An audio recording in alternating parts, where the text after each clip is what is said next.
हरि ओम नमस्कार। मैं गंगाराम पांडे अपने YouTube चैनल संस्कृत मंदाकिनी पे आप सभी का स्वागत करता हूं।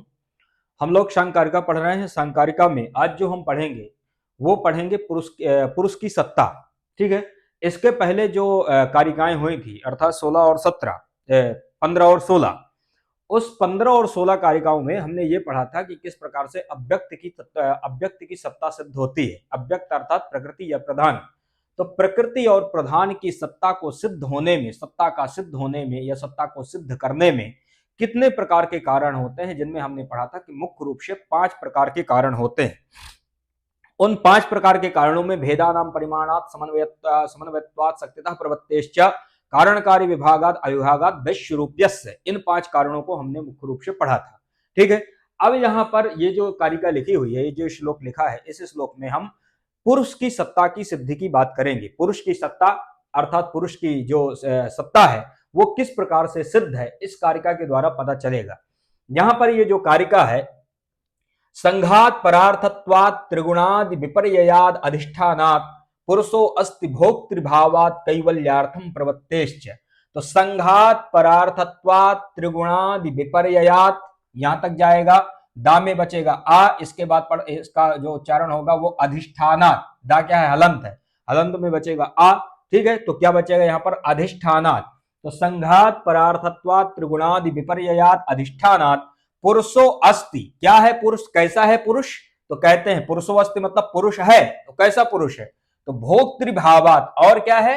कैवल्यार्थम प्रवृत्तेश्च, कैवल्य के लिए अर्थात मोक्ष के लिए प्रवृत्त होता है। तो ये यहाँ पर चौथा और ये 5वां कारण है। पहला कारण क्या है? पहला जो तर्क देते हैं वो क्या है? संघात परार्थत्वात्, यहां तक जाएगा। दूसरा है त्रिगुणादि विपर्ययात, यहां तक जाएगा।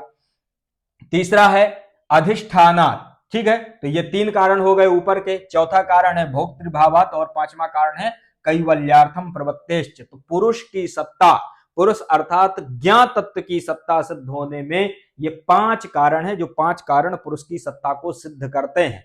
आपने पढ़ा था कि व्यक्त अव्यक्त ज्ञा विज्ञानात्, ये दूसरे कारिका में आया था। दृष्टवद आनुश्रविकः साहि अविशुद्धिक्षयात् स युक्तः तद विपरीतः श्रेयान व्यक्त अव्यक्त ज्ञा विज्ञानात्, दूसरी कारिका है सांख्यिकी। उसमें इसने बताया था कि दुखों की ऐकांतिक और आत्यंतिक जो निवृत्ति है, वो ऐकांतिक और आत्यंतिक निवृत्ति व्यक्त अव्यक्त ज्ञा विज्ञानात् अर्थात व्यक्त तत्व, अव्यक्त तत्व और ज्ञा ज्ञा अर्थात पुरुष तत्व को विशेष रूप से जान लेना। विज्ञानात् मतलब विशेष रूप से जान लेना ही दुखों की ऐकांतिक और आत्यंतिक निवृत्ति है। अब यहां पर उसी स्थिति में अर्थात उसी श्रृंखला में यहां पर ज्ञात तत्व की सत्ता की सिद्धि की बात होती है। ज्ञात तत्व की सत्ता की सिद्धि में पहला कारण है संघात परार्थत्वात्। संघात परार्थत्वात् का मतलब होता है, संघात का मतलब होता है समूह। संघात का मतलब क्या होता है? समूह। अब परार्थत्वात् मतलब परार्थत्व होने से या समूह से, समूह, और परार्थत्व का मतलब होता है दूसरों के लिए होने से। तो समूह अर्थात संगठनात्मक रूप से या समूह रूप से दूसरों के लिए होने से, ये इसका अर्थ है। अब ये आपको बहुत ज्यादा समझ में नहीं आया होगा कि समूह रूप से दूसरों के लिए होने से इसका मतलब क्या है, कहना क्या चाहता है। ठीक है। ये जो पद है, ये पद कहना क्या चाहता है? तो ये पद ये कहना चाहता है कि जिस प्रकार से जो पर्यंक आदि होते हैं, जो सैया आदि होते हैं, जो घर आदि होते हैं, तो सैया आदि, घर आदि, आसन आदि, ये अपने लिए नहीं होते हैं बल्कि दूसरों के लिए रहते हैं। अर्थात जो वहां पर निवास करता है उन व्यक्तियों के लिए होते हैं। ठीक है। तो संसार के जितने भी पदार्थ हैं, जैसे कि सैया, जल, सैया, आसन और गृह आदि, घर आदि, मकान आदि, ये जिस प्रकार से दूसरों के लिए होते हैं अर्थात वहां पर कोई शरीर या कोई व्यक्ति वहां पर निवास करता है, उसी प्रकार से जो दूसरे जो संघात में पदार्थ हैं, तो संघात में अर्थात जो समूह रूप से जो पदार्थ हैं, समूह रूप से पदार्थ मतलब जैसे अव्यक्त और व्यक्त। अव्यक्त अर्थात मूल प्रकृति, व्यक्त अर्थात उससे उत्पन्न जो महत अहंकार, पंच तन्मात्राएं, पंच ज्ञानेन्द्रियां, पंच कर्मेंद्रियां, पंच महाभूत, ये जो समूह रूप से जो तत्व हैं, ये समूह रूप से जो तत्व हैं, ये तत्व क्या होते हैं? अपने लिए नहीं होते हैं। तो व्यक्त और अव्यक्त, तो व्यक्त जो तेज पदार्थ है, अव्यक्त अर्थात जो मूल प्रकृति है, ये अपने लिए नहीं होते हैं। अब जब ये बात आ गई कि जिस प्रकार से पर्यंक या सैया या मकान आदि अपने लिए नहीं होते बल्कि वहां पर जो निवास करता है व्यक्ति, उस व्यक्ति के लिए होते हैं, उसी प्रकार से ये जो अव्यक्त और व्यक्त तत्व हैं ये भी अपने लिए नहीं होते। तो जब ये अपने लिए नहीं होते तो फिर किसके लिए होते हैं? तो इसके जब ये जहां पर आशंका आती है, जब ऐसा प्रश्न उठता है कि ये जो व्यक्त और अव्यक्त तत्व हैं ये जब अपने लिए नहीं होते तो फिर होते किसके लिए हैं? तो ऐसे प्रश्न में यहां पर इसका समाधान ये आता है कि ये जो व्यक्त और अव्यक्त हैं ये समूह रूप से परार्थत्वात् अर्थात दूसरे के लिए होते हैं, और वो दूसरा कोई और नहीं बल्कि पुरुष ही है। तो वो दूसरा कोई और नहीं बल्कि कौन है? पुरुष। अर्थात ये जो व्यक्त हैं, ये जो अव्यक्त हैं, ये किसके लिए होते हैं? पुरुष के लिए होते हैं। तो संघात परार्थत्वात् का अर्थ पता चल गया, ठीक है, कि संघात अर्थात समूह रूप से दूसरों के लिए होने से, और दूसरों के लिए होने से कौन? व्यक्त और अव्यक्त तत्व। दूसरा अर्थात कौन? पुरुष के लिए होने से। अब कैसे पुरुष के लिए होने से? जैसे अभी सांख्य की चर्चा चल रही है, सांख्य की चर्चा में जब लास्ट तक हम लोग पहुंचेंगे तो वहां पर यह स्थिति आ जाएगी कि ये जितने भी प्रकृति और मुख्य रूप से ये जो व्यक्त जो पदार्थ है, महत, अहंकार, पंच ज्ञानेन्द्रियां, पंच कर्मेंद्रियां, ठीक है, तो मन, बुद्धि, अहंकार, मुख्य रूप से ये जो तीन अंतःकरण है, मन, बुद्धि, अहंकार, इस प्रकार से जो बाह्य इंद्रियां हैं, ये सारा का सारा इनका प्रयोजन होता है पुरुष को मोक्ष दिलाने में, कि पुरुष को किस प्रकार से मोक्ष मिल जाए, ये सारे इसी प्रयत्न में लगे रहते हैं। ठीक है, तो जिस प्रकार से क्या करते हैं कि ये सारे अपना अपना मन, बुद्धि, मन और अहंकार, ये जितने, और इसी तरह से जो ज्ञानेंद्रियां हैं वो अपना अपना काम करके बुद्धि को सौंपते हैं, बुद्धि प्रकृति को सौंपती है। ठीक है, किस लिए? ताकि पुरुष को मोक्ष मिल जाए। तो पुरुष की मोक्ष सिद्धि में ये सारे प्रयत्न करते हैं, सारे प्रयत्नशील रहते हैं। ऐसी स्थिति एक मतलब आगे आएगी। तो इस प्रकार ये किसके लिए काम कर रहे हैं? पुरुष के लिए काम कर रहे हैं। तो संघात परार्थत्वात् अर्थात समूह रूप से दूसरे के लिए होने से, और दूसरा कौन है? वो पुरुष है, बल्कि और कोई दूसरा नहीं है। इससे पता चलते है कि पुरुष की सत्ता सिद्ध है। ठीक है, पुरुष का अस्तित्व सिद्ध है, अर्थात पुरुष है। तो पहला कारण क्या हुआ? संघात परार्थत्वात्। पुरुष की सत्ता में पहला कारण क्या है? संघात परार्थत्वात्। इसके बाद दूसरा कारण आता है त्रिगुणादि विपर्ययात्। तो त्रिगुणादि विपर्ययात् ये दूसरा कारण है जो पुरुष की सत्ता को सिद्ध करता है कि पुरुष है। अब त्रिगुणादि विपर्ययात् का मतलब क्या होता है? तो त्रिगुणादि विपर्ययात् का मतलब होता है कि तीनों गुणों के विपर्ययात् मतलब विपरीत होने से, तीनों गुणों के विपरीत होने से पुरुष की सत्ता सिद्ध होती है। तीनों गुणों के विपरीत होने से कैसे पुरुष की सत्ता सिद्ध होती है? तो मैंने आपको यह बताया था कि सत्व, रजस, तम, ये तीन प्रकार के गुण हैं, और ये तीन प्रकार के गुण किसमें होते हैं? प्रकृति में होते हैं। और प्रकृति अर्थात अव्यक्त और व्यक्त, क्योंकि अव्यक्त से व्यक्ति की उत्पत्ति होती है, तो इसका मतलब ये व्यक्त और अव्यक्त दोनों इन तत्वों में तीनों गुण होते हैं। इसी के लिए एक कारिका भी आई थी कि त्रिगुणम अविवेक विषय सामान्यम अचेतनम पशोधर्मी व्यक्तम तथा प्रधानम तद विपरीतस तथा च पुमान। ये 11वें नंबर की कारिका है। उस कारिका में व्यक्त और अव्यक्त में साम्य और पुरुष किस प्रकार से इन दोनों से अलग है इसको बतलाया गया था। तो वहां पर यह बतलाया गया था कि त्रिगुणम अविवेक विषय सामान्यम अचेतनम प्रशोधर्मी। इसका मतलब होता है कि त्रिगुणात्मक जो स्वरूप है वो किसका है? अव्यक्त और व्यक्त का है। इसीलिए प्रकृति को कहते हैं साम्यावस्था प्रकृति, अर्थात तीनों गुणों की जो साम्यावस्था है वो प्रकृति है। तो जो त्रिगुण जो गुण है वो त्रिगुण गुण है किसके? तो व्यक्त और अव्यक्त के हैं। पुरुष कैसा है? तो पुरुष है गुण रहित। पुरुष में गुण नहीं है, बल्कि प्रकृति के कारण, प्रकृति का जब पुरुष के साथ संयोग होता है तब प्रकृति के जो गुण है वो पुरुष में आ जाते हैं। इसी प्रकार से पुरुष का गुण है चेतन। ठीक है, प्रकृति जड़ है, पुरुष कैसा है? चेतन है। अब पुरुष का जो गुण है चेतन, वो चेतन किस में चला जाता है? प्रकृति में। ये इस प्रकार से दोनों के गुण एक दूसरे में ट्रांसफर होते हैं कि प्रकृति कैसी है? त्रिगुणात्मक है। त्रिगुणात्मक होने से उसके गुण चले जाते हैं पुरुष में। पुरुष कैसा है? चेतन है। चेतन होने के कारण जो चेतनत्व जो गुण है वो चला जाता है प्रकृति में, क्योंकि प्रकृति क्या है? जड़ है। तो यहां पर उस कारिका में जो 11वीं नंबर की जो कारिका है उसमें बतलाया गया कि पुरुष कैसा है? गुण रहित है। ठीक है, तो ये जो यहां पर लिखा है कि त्रिगुणादि विपर्ययात् अर्थात तीनों गुणों के विपरीत होने से। तो तीनों गुणों का विपरीत कौन है? तीनों गुण विपरीत रूप में किसके साथ है? पुरुष के साथ है। अर्थात पुरुष कैसा है? तीनों गुणों से विपरीत है। तो तीनों गुणों से विपरीत होने में पुरुष की सत्ता सिद्ध होती है। तो पुरुष की सत्ता को सिद्ध करने में ये क्या है? दूसरा कारण है। तीसरा कारण क्या है? तीसरा कारण है अधिष्ठानात्। तीसरा कारण क्या है? अधिष्ठानात्। अधिष्ठानात् का मतलब होता है अधिष्ठान होने से। अर्थात संघात के अधिष्ठाता की अपेक्षा। तो संघात के अधिष्ठाता की अपेक्षा, संघात के लिए क्या किए थे कि जो अव्यक्त और व्यक्त है, इन अव्यक्त और व्यक्त को कोई ना कोई क्या कर रहा है, नियंत्रित कर रहा है, कोई ना कोई इनका नियामक है। जिस प्रकार रथ जो अश्व है, अश्वों से सजा हुआ रथ, उस रथ को एक जो सारथी, वो सारथी ही उसको चलाता है। तो अश्वों से या घोड़ों से लगा हुआ जो रथ है, उस रथ को चलाता कौन है, सारथी चलाता है। उसी प्रकार यहां पर जो अव्यक्त और व्यक्त हैं, इन अव्यक्त और व्यक्त का जो अधिष्ठाता है, वो अधिष्ठाता पुरुष के अलावा और कोई दूसरा नहीं हो सकता। तो इससे भी पुरुष की सत्ता सिद्ध होती है। किससे सिद्ध होती है? अधिष्ठानात अर्थात अधिष्ठाता होने से। तो ये समझ में आ गया होगा कि अधिष्ठाता का अर्थ क्या है कि जो मतलब व्यक्त और अव्यक्त को चलाने वाला, या व्यक्त और अव्यक्त का एक तरह से होता है कि सारथी, ठीक है, या अधिष्ठाता। तो व्यक्त और अव्यक्त का जो अधिष्ठाता है, उस अधिष्ठाता के होने से भी क्या होता है, पुरुष की सत्ता सिद्ध होती है। तो ये तीन कारण ऊपर हो गए। इसके बाद नीचे की कारिका में लिखा है पुरुषो अस्ति। अब यहां पर लिखा है कि पुरुषो अस्ति, कि पुरुष है। ठीक है, तो पुरुष है, क्या है? अब उसके बाद चौथा कारण देते हैं कि भोक्तृभावात्, भोक्तृभावार्थ अर्थात भोक्ता होने का भाव। तो भोक्तृभावात् का मतलब होता है कि भोक्ता होने का भाव। इसका मतलब यह होता है कि संसार में जो चीजें होती हैं, जैसे कि वायु, तो वायु अपने आप को स्वयं नहीं सुखाता, बल्कि वो दूसरों को सुखाता है। जल स्वयं अपना जो तो पानी नहीं पीती, बल्कि वो दूसरों के लिए होता है। इसी प्रकार से अग्नि अपने आप को स्वयं नहीं जलाती, बल्कि वो दूसरों को जलाती है।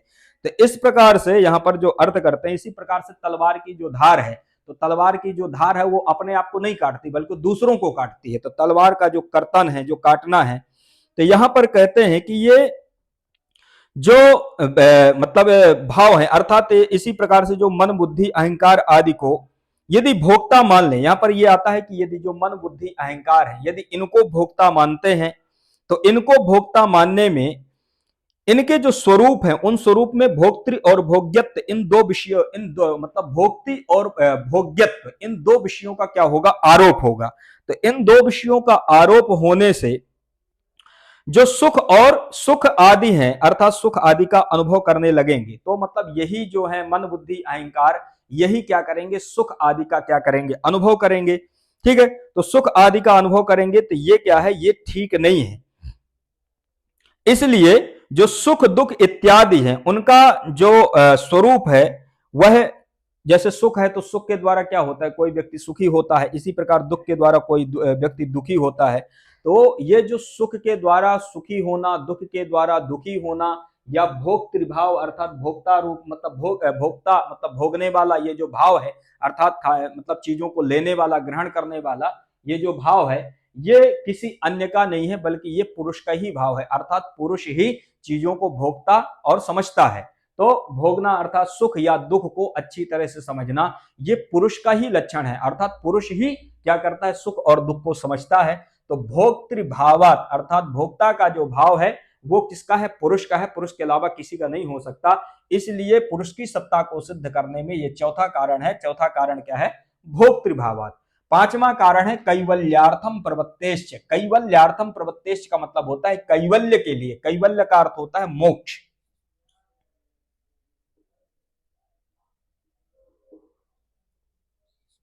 कैवल्य का अर्थ क्या होता है, मोक्ष। मोक्ष को कैवल्य भी कहते हैं। ठीक है, मोक्ष को क्या कहते हैं, कैवल्य। कि अब वो पांचवा कारण क्या है, तो पांचवा कारण है कि कैवल्यार्थम प्रवृत्तेश्च, अर्थात कैवल्य अर्थात मोक्ष के लिए प्रवृत्त होता है। तो मोक्ष के लिए प्रवृत्त कौन होता है, पुरुष। अब सांख्य में, सांख्य जो दर्शन है, सांख्य दर्शन में जो प्रकृति अर्थात जो अव्यक्त और जो व्यक्त पदार्थ हैं, ये सारा अपना प्रयत्न केवल पुरुष को मोक्ष दिलाने में लगे रहते हैं कि पुरुष को किस प्रकार से मोक्ष मिल जाए। तो प्रकृति जितना भी प्रयत्न करते हैं, अभी प्रकृति के विषय में आएगा कि प्रकृति एक उस स्त्री की तरह जो मतलब अपने किसी मंच पर क्या करते हैं, नृत्य आदि करके जो दर्शकों के सामने एक बार आ जाती है, दोबारा फिर उन दर्शकों के सामने वो जाती नहीं। अर्थात उसको ये लगता है कि अब मैंने अपना सारा जितना भी है उसको मैंने अपने दर्शक जो है अर्थात जो पुरुष है उसको मैंने सब कुछ अपना जितनी भी कला है उसने अब उसको दिखा दी है, अर्थात पुरुष को दिखा दिए। तो अब वो दोबारा मतलब उसके सामने पुरुष के सामने वो प्रकट नहीं होती। इसी प्रकार से ये जितना भी है, अब ये जितना भी होता है वो किस लिए होता है, केवल पुरुष को मोक्ष दिलाने के लिए कि पुरुष क्या हो, कैवल्य को प्राप्त कर जाए। तो कैवल्यार्थम प्रवृत्तिश्च, अर्थात कैवल्य की प्रवृत्ति, अर्थात कैवल्य की जो प्रवृत्ति होती है वो किसकी होती है, केवल पुरुष की। पुरुष क्या होता है, कैवल्य में प्रवृत्त होता है, मोक्ष की प्राप्ति के लिए हमेशा, मतलब उसके लिए अव्यक्त और व्यक्त तत्व हमेशा प्रयत्न करते हैं। तो कैवल्य की प्राप्ति किसको होती है, मोक्ष को होती है, मतलब इसको पुरुष को होती है। इसलिए भी क्या होता है, पुरुष की सत्ता सिद्ध होती है कि पुरुष है। तो पुरुष की सत्ता सिद्ध होने में ये यहाँ पर 5 कारण हम लोगों ने पढ़े, ये 5 कारण आपको याद रखना है। यहां से समझ जाओ ये जो 5 कारण है ये 5 क्वेश्चन ही है, 5 प्रश्न ही है, क्योंकि इस प्रकार से प्रश्न बनता है कि पुरुष की सत्ता को सिद्ध करने में इनमें से एक कारण है या इनमें से एक कारण नहीं है। ठीक है, तो यदि ये कोई 3 दे देगा, यहाँ पर जो लिखे हैं एक कोई अलग दे देगा, ठीक है, एक दे देगा अव्यक्त की सत्ता को, तो ये याद रखना कि ये सारे जितने भी 5 कारण हैं, ये 5 कारणों को दिमाग में बैठा लेना। एक भी कारण पूछ सकता है कि ये पुरुष की सत्ता को सिद्ध करने में इनमें से एक कारण है, तो एक कारण में कोई भी ये कारण पूछ सकता है, तो इसको आपको बढ़िया तरह से याद कर लेना है।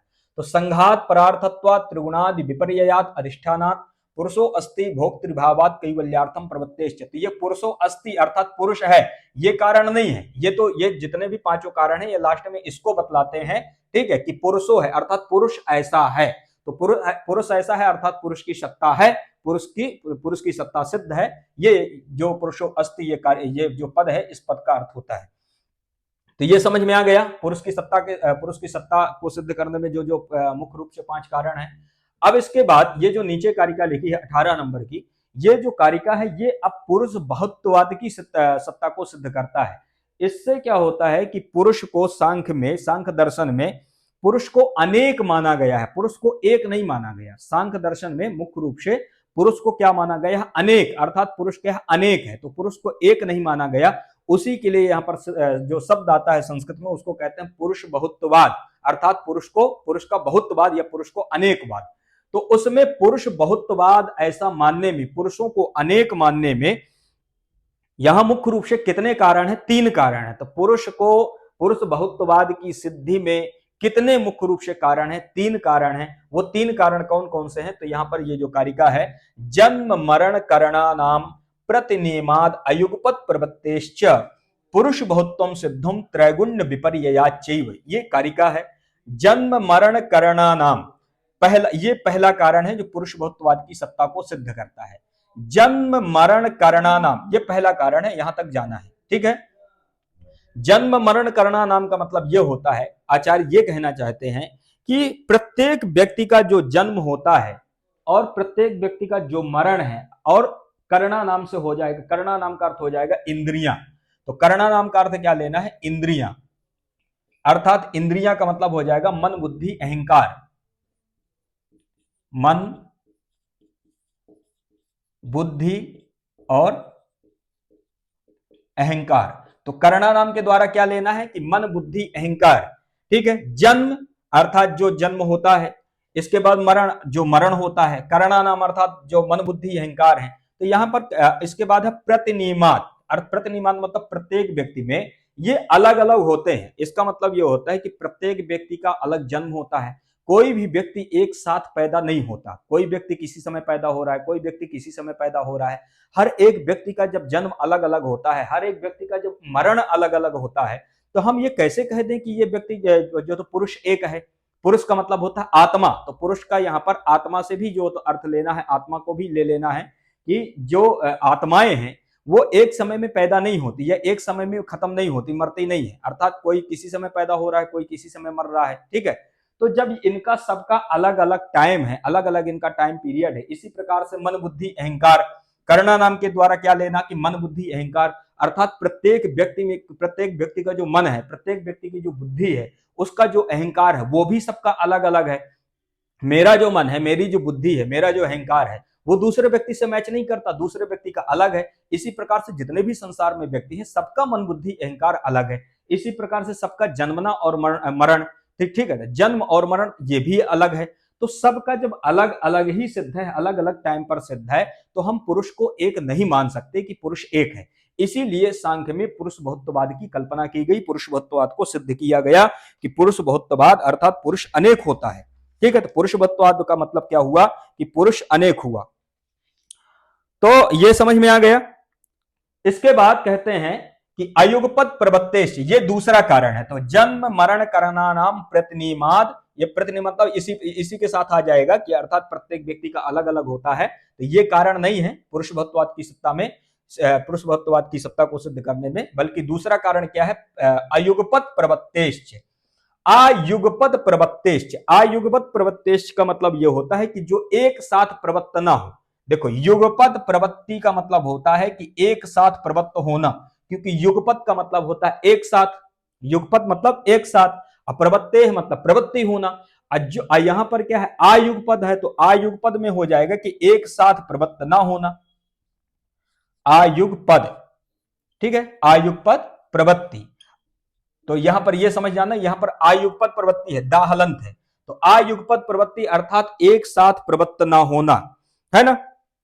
मतलब यह है कि यदि एक ही पुरुष की सत्ता सभी शरीरों में स्वीकार की जाए कि पुरुष एक है, और ये जो सत्ता है ये यदि हम सभी शरीरों में स्वीकार करते हैं, तो ऐसी स्थिति पे सभी क्रियाएं एक साथ होनी चाहिए। अर्थात कि कोई यदि बैठता है तो सारे पुरुष बैठ जाएं, कोई यदि एक पुरुष यदि रोता है तो सारे पुरुष रोने लगे, एक पुरुष यदि हंसता है तो सारे पुरुष हंसने लगे, एक पुरुष यदि कोई काम करता है तो सारे पुरुष वही काम करने लगे। लेकिन ऐसा नहीं होता, एक पुरुष रो रहा है तो वही रो रहा है, दूसरा हंस रहा है, या दूसरा हंस रहा है तो कोई अन्य रो रहा है, कोई बैठा है तो कोई खड़ा है। इस प्रकार से अयुगपत प्रवृत्ति है, अर्थात एक साथ प्रवृत्ति नहीं होती है। एक साथ प्रवृत्ति ना होने से पुरुष बहुत्ववाद की सत्ता सिद्ध होती है। इसका मतलब यह होता है कि पुरुष अनेक है। तो यह हो जाता है दूसरा कारण। यह समझ में आ गया। इसके बाद है, यहां पर कहते हैं नीचे कारिका में लिखा है कि पुरुष बहुत्तम सिद्धम। अब ये जो कारण सारे जो दो कारण, इसके बाद ये तीसरा कारण आएगा। इन जो तीनों कारणों से क्या सिद्ध होगा, क्या सिद्ध करना चाहते हैं ये सिद्ध करना चाहते हैं पुरुष बहुत्तम सिद्धम, अर्थात इससे सिद्ध होता है कि पुरुष बहुत है, अर्थात पुरुष अनेक है। तो ये जो कारिका है इसका अर्थ होता है कि पुरुष बहुत्तम सिद्धम, अर्थात पुरुष का बहुत्ववाद सिद्ध होता है। तीसरा कारण देख लो, तीसरा कारण है त्रैगुण्य विपर्ययाच्चैव, त्रैगुण्य विपर्ययाच्चैव, ये तीसरा कारण है। ठीक है, तो पहला कारण है जन्म मरण करणानाम, दूसरा कारण है अयुगपत प्रवृत्तेश्च, और तीसरा कारण है त्रैगुण्य विपर्ययाच्चैव। इन तीनों कारणों से क्या सिद्ध होता है, पुरुष बहुत्तम सिद्धम, अर्थात पुरुष के बहुत्ववाद की सिद्धि प्राप्त होती है या सिद्धि होती है। त्रैगुण्य विपर्ययाच्चैव का मतलब होता है कि तीनों गुणों के विपर्यय होने से। ठीक है, ये समझ में आ गया। इसका अर्थ क्या है, त्रैगुण्य विपर्ययाच्चैव का मतलब है कि तीनों गुणों के विपर्यय होने से या विपरीत होने से। अब जैसे कि जो पुरुष है, पुरुष का लक्षण क्या है, त्रिगुणातीत, अर्थात तीनों गुणों से रहित। पुरुष की सत्ता जब हम सिद्ध किए थे तो उस पुरुष की सत्ता में हमने ये कहा कि पुरुष गुण रहित है। तो जो पुरुष गुण रहित है तो वो यहां भी तो लक्षण आ जाएगा, पुरुष बहुत्ववाद में भी वही लक्षण आ जाएगा। ठीक है, पुरुष बहुत्ववाद में भी क्या लक्षण आ जाएगा, मतलब क्या कारण हो जाएगा कि त्रैगुण्य विपर्ययाच्चैव, यहां पर भी त्रैगुण्य विपर्ययाच्चैव मतलब तीनों गुणों से विपरीत होना, ये कारण यहां पर भी आ जाएगा, अर्थात पुरुष बहुत्ववाद में भी आ जाएगा। तो तीनों गुणों के विपरीत होने से, अर्थात तीनों गुण क्या होते हैं, मतलब इनमें अलग अलग स्थिति में रहते हैं। ठीक है, तीनों गुण अर्थात सत्व रजस तम, ये जो तीनों गुण हैं ये एक साथ नहीं होते हैं। तो तीनों गुणों के विपरीत होने से किसकी सत्ता सिद्ध होती है, पुरुष बहुत्ववाद की सत्ता सिद्ध होती है। तो यहां पर ये जो दो कारिकाएं हैं 17 और 18 नंबर की, ये दो कारिकाएं सांख्य की दृष्टि से बहुत महत्वपूर्ण कारिकाएं हैं, जिसमें पुरुष और पुरुष बहुत्ववाद दोनों की सत्ता को सिद्ध करती हैं ये दो कारिकाएं। तो इसको बढ़िया से तैयार कर लेना, क्योंकि अभी जो डीएसएसबी का एग्जाम हुआ था, दिल्ली पीजीटी का जो एग्जाम हुआ था, उस दिल्ली पीजीटी के एग्जाम में ये क्वेश्चन आया था कि इनमें से एक पुरुष बहुत्ववाद का लक्षण नहीं है, ये पूछ लिया था। ये इस प्रकार से क्वेश्चन बना था। उनमें से एक ऑप्शन था जो समन्वयात, तो समन्वयात ये वहां पर ऑप्शन दिया था, 3 ऑप्शन तो यही थे। इस प्रकार से एक क्वेश्चन था। समन्वयात जो लक्षण है वो समन्वयात अव्यक्ति की सत्ता को सिद्ध करता है, पुरुष की सत्ता को सिद्ध नहीं करता है। तो इस प्रकार से एक क्वेश्चन वहां पर बना हुआ था। तो ये लगभग यहाँ से जितने भी एग्जाम होते हैं यूजीसी नेट वगैरह में, पीजीटी वगैरह में, या जितने भी संस्कृत से रिलेटेड जो टीचर के एग्जाम होते हैं, सब में ये पूछा जाता है, यहाँ से कोई ना कोई क्वेश्चन जरूर बनता है। तो इसको बढ़िया से तैयार कर लेना। इसी आशा के साथ में मैं आज की कक्षा को यहीं पर फिर समाप्त करता हूं, और फिर इसके बाद मिलते हैं अगली कक्षा में। नमस्कार।